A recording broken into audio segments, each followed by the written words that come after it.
Television റേറ്റിംഗിൽ കൃത്രിമം തടയാൻ വേണ്ടിയിട്ട് പുതിയ പരിഷ്കാരങ്ങളുമായി കേന്ദ്ര സർക്കാർ. ലാൻഡിംഗ് പേജ് വഴിയുള്ള വ്യൂവർഷിപ്പ് ഇനി മുതൽ റേറ്റിംഗിൽ കണക്കാക്കില്ല. റേറ്റിംഗ് ഏജൻസികൾ തുടങ്ങുന്നതിനുള്ള സാമ്പത്തിക നിബന്ധനകളിലും സർക്കാർ ഇളവ് വരുത്തി.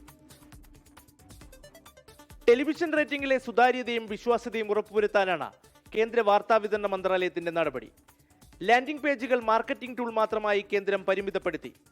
ലാൻഡിംഗ് പേജ് വഴിയുള്ള വ്യൂവർഷിപ്പ് ഇനി മുതൽ റേറ്റിംഗിൽ കണക്കാക്കില്ലെന്നും വാർത്താവിതരണ മന്ത്രാലയം അറിയിച്ചു. റേറ്റിംഗിന്റെ വിശ്വാസ്യത കൂട്ടുന്നതിനായി വിവരങ്ങൾ ശേഖരിക്കുന്ന വീടുകളുടെ എണ്ണം കൂട്ടും. മാധ്യമരംഗത്തെ നിക്ഷേപകർക്കും പരസ്യദാതാക്കൾക്കും പ്രേക്ഷകർക്കും തീരുമാനം ഗുണം ചെയ്യുമെന്നും കേന്ദ്രം അറിയിച്ചു.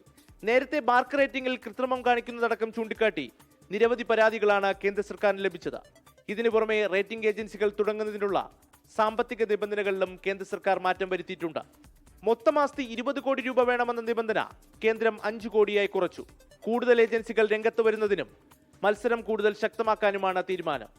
24 ഡൽഹി.